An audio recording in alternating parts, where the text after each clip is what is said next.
Hello friends, welcome back to Binge Box Malayalam. ഇപ്പോൾ recent ആയിട്ട് തിയേറ്ററിലൊക്കെ റിലീസായ പടമാണ് സിന്നേഴ്സ്. ഈ ഒരു പടത്തെ നോക്കിയാൽ ഈസി ആയിട്ട് തന്നെ നമുക്ക് പറയാം best movie of this year എന്ന്. കാരണം സീരിയസ്ലി ആ ഒരു ലെവലിൽ തന്നെയാണ് ഈ പടത്തിന്റെ മേക്കിംഗ് എല്ലാം ചെയ്തു വെച്ചിട്ടുള്ളത്. ഈ ഒരു പടത്തിന് ആ ഒരു പണ്ട് കാലത്തെ ഒരു പീരിയഡിക് ഡ്രാമയൊക്കെ ആയിട്ട് കൊണ്ടുപോകാമെന്നൊക്കെ കരുതി അതിൽ അൾട്ടിമേറ്റ് ആയിട്ട് തന്നെ സക്സീഡും ആയിട്ടുണ്ട്. ആൻഡ് കുറച്ച് ഏരിയയൊക്കെ കയറ്റാമെന്ന് കരുതി കുറച്ച് ഹൊറർ കോൺസെപ്റ്റുകളും ഇതിൽ ആഡ് ചെയ്ത് വെച്ചിട്ടുണ്ട്. ആൻഡ് അത് നമുക്ക് ഫീൽ ആയിട്ടുണ്ടോ എന്ന് ചോദിച്ചാൽ അതും ഭയങ്കരമായി തന്നെ കണക്ട് ആയി എന്ന് പറയാം. സോ അതുകൊണ്ട് തന്നെയാണ് ഈ സിന്നേഴ്സ് എന്ന ഈ ഒരു പടത്തിന് ഈ വർഷം ഇറങ്ങിയതിൽ വെച്ച് ഒരു ഫൈനസ്റ്റ് ആയിട്ടുള്ള ഒരു ബെസ്റ്റ് മൂവി എന്ന് ഞാൻ പറയാൻ തീരുമാനിച്ചത്. ആൻഡ് ഇൻ കേസ് ഈ ഒരു പടം നിങ്ങൾ കണ്ടിട്ടില്ല, കാണണമെന്നൊക്കെ വിചാരിച്ചിരിക്കുകയാണ് എങ്കിൽ ഇറ്റ്സ് ഹൈലി റെക്കമെൻഡഡ്. ഡെഫിനറ്റ്ലി ഈ ഒരു പടം നിങ്ങൾ തിയേറ്ററിൽ തന്നെ പോയിരുന്ന് കാണണം. ആൻഡ് കേരളത്തിൽ ഇപ്പോൾ കുറച്ച് തിയേറ്ററുകൾ മാത്രമേ ഈ ഒരു പടം ഇപ്പോൾ അവൈലബിൾ ആയിട്ടുള്ളൂ. സോ നിങ്ങളുടെ നിയറസ്റ്റ് ആയിട്ടുള്ള തിയേറ്ററുകളിലൊക്കെ ഈ ഒരു പടം ഉണ്ടോ അല്ലയോ എന്നുള്ളത് ചെക്ക് ചെയ്ത് നോക്കുക. ആൻഡ് ബൈ ദ വേ ഈ ഒരു പടം ഇംഗ്ലീഷിൽ മാത്രമാണ് അവൈലബിൾ ആയിട്ടുള്ളത്. സോ അതും ഞാൻ ഇവിടെ മെൻഷൻ ചെയ്യുന്നു. ആൻഡ് ദെൻ നമ്മുടെ റിയാൻ കോഗ്ലർ, പുള്ളിയാണ് ഈ ഒരു പടം ഡയറക്റ്റ് ചെയ്ത് വെച്ചിട്ടുള്ളത്. സോ പുള്ളിക്ക് ചില കോൺസെപ്റ്റുകളൊക്കെ ഉണ്ട്. ആ ഒരു കോൺസെപ്റ്റൊക്കെ വെച്ച് പുള്ളി വേറെ ലെവലായിട്ട് തന്നെയാണ് ഈ ഒരു പടം എടുത്തു വെച്ചിട്ടുള്ളത്.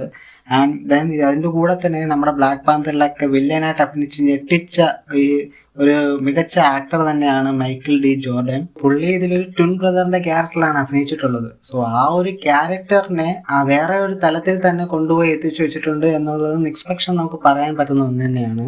ആൻഡ് ഈ ഒരു പടത്തിന്റെ കോൺസെപ്റ്റിലേക്ക് പോവുകയാണെങ്കിൽ നമ്മുടെ ഹീറോസ് രണ്ടുപേരും ട്വിൻ ബ്രദേഴ്സ് ആണ്.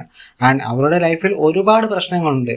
സോ ഈ ഒരു പ്രശ്നങ്ങളൊക്കെ ഒന്ന് മാറ്റി നിർത്തിയിട്ട് നമുക്ക് നമ്മുടെ നാട്ടിലേക്ക് ഒന്ന് തിരിച്ചു പോകാം എന്നൊരു പർട്ടിക്കുലർ ടൈമിൽ അവരൊരു ഡിസിഷൻ എടുക്കും. സോ ആ ഒരു ഡിസിഷൻ എടുത്തതിന് ശേഷം അവർ നാട്ടിലേക്ക് പോകും. എന്നാൽ അവിടെ പോയി കഴിയുമ്പോഴാണ് ഇവർക്ക് നോർമലി ഉണ്ടായിരുന്നതിന്റെ ഇരട്ടിയുടെ ഇരട്ടി പണിയായിരുന്നു അവിടെ ഉണ്ടായിരുന്നത് എന്ന് മനസ്സിലാക്കുന്നത്. അവിടെയാണ് ഈ വാമ്പയർ കോൺസെപ്റ്റ് ഒക്കെ പതിയെ റിവീൽ ചെയ്ത് കൊണ്ടുവന്നിട്ടുള്ളത്. ആൻഡ് എന്തുവാടെ നീ സ്പോയിലറൊക്കെ വിളിച്ച് പറയുവാണോ എന്ന് ചോദിച്ചാൽ സ്പോയിലറൊന്നുമല്ല. ഈ വാമ്പയർ കോൺസെപ്റ്റിന്റെ കാര്യം അത് ഈ ട്രെയിലറൊക്കെ അവിടെ ഇവിടെയൊക്കെ ആയിട്ട് ചെറിയ രീതിയിൽ കാണിച്ചു വെച്ചിട്ടുണ്ടായിരുന്നു. എന്നാൽ ഈ ഒരു ലെവലിലായിരിക്കും ഇതൊക്കെ ചെയ്ത് വെച്ചിട്ടുണ്ടായിരുന്നത് എന്നുള്ളത് ഒരിക്കലും പ്രതീക്ഷ ഒന്നല്ല. സോ ഡിഫറെന്റ് ആയിട്ടുള്ള ടൈപ്സിലെ ഈ വാമ്പേഴ്സിനെയൊക്കെ കൊണ്ടുവന്ന് കലക്കി മറിച്ചെടുത്തിട്ടുണ്ട്. അതൊക്കെ നിങ്ങൾ ഈ ഒരു പടം പതിയെ കണ്ട് തന്നെ മനസ്സിലാക്കിക്കൊള്ളൂ. ദെൻ ഇതിൽ വേറെ ഒരു ഹൈലി ഇമ്പോർട്ടൻ്റ് ആയിട്ടുള്ള ഒരു ഫാക്ടർ എന്താണെന്ന് വെച്ചാൽ ഈ ഒരു പടത്തിന്റെ പ്രൊഡക്ഷൻ ക്വാളിറ്റി തന്നെയാണ്. ടോപ്പ് നോച്ച് ആയിട്ടാണ് എല്ലാ കാര്യങ്ങളും ചെയ്തു വെച്ചിട്ടുണ്ടായിരുന്നത്. റീസെന്റ് ടൈംസിൽ ഇത്രയും മികച്ച രീതിയിൽ ഒരു പ്രൊഡക്ഷൻ ക്വാളിറ്റിയിൽ വേറൊരു സിനിമ വന്നിട്ടില്ല.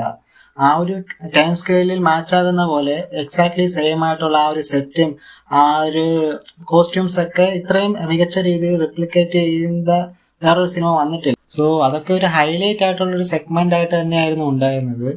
ആൻഡ് കംപ്ലീറ്റ്ലി ഒരു റിയലിസ്റ്റിക് ആയിട്ട് നമ്മളും അതിൽ ഉണ്ടായിരുന്നു എന്നുള്ള ആ ഒരു ഫീൽ നമ്മളിൽ തന്നെ ഉണർത്തുന്ന രീതിയിലായിരുന്നു ഈ ഒരു പടത്തിന്റെ മേക്കിംഗ് എല്ലാം ഉണ്ടായിരുന്നത്. ബൈ ദ വേ ഈ ഒരു പടം ഇംഗ്ലീഷിലാണ് എന്നുള്ളത് കൊണ്ട് നിങ്ങൾ തിയേറ്ററിൽ എക്സ്പീരിയൻസ് ചെയ്യാതിരിക്കരുത്. It's highly recommended. കാണുന്നുണ്ട് എങ്കിൽ മാക്സിമം നിങ്ങൾ തിയേറ്ററിൽ തന്നെ ഡെഫിനറ്റ് ആയിട്ട് കാണാൻ ശ്രമിക്കുക. ഒരു ഹൊറർ സെഗ്മെന്റിന് വേണ്ടിയിട്ടും ആ ഒരു എക്സ്ട്രീം ലെവൽ ഓഫ് ഫീൽ നിങ്ങൾക്ക് എക്സ്പീരിയൻസ് ചെയ്യാനും theatre is the perfect place. And by the way ഇതാണ് ഈ ഒരു പടത്തെ പറ്റി എനിക്കുള്ള ഒരു ഷോർട്ട് റിവ്യൂ. ആൻഡ് വീഡിയോ ഇഷ്ടപ്പെട്ടാൽ മറക്കാതെ ലൈക്കും സബ്സ്ക്രൈബും ചെയ്യുക. ആൻഡ് താല്പര്യമുണ്ട് എങ്കിൽ നിങ്ങളുടെ ഫ്രണ്ട്സിനും ഷെയർ ചെയ്യുക. ഇപ്പോഴത്തേക്ക് ബിഞ്ച് ബോക്സിന്റെ സൈഡിൽ നിന്നും ഒരു റേറ്റിംഗ് നൽകുകയാണ് എങ്കിൽ ഡെഫിനറ്റ്ലി ഒരു 9 out of 10 തന്നെ ഒരു ഡൗട്ടും ഇല്ലാതെ കൊടുക്കാവുന്നതാണ്. So that's all guys. Keep watching, keep supporting ബിഞ്ച് Box Malayalam. See you on the next video. Bye. Get back inside.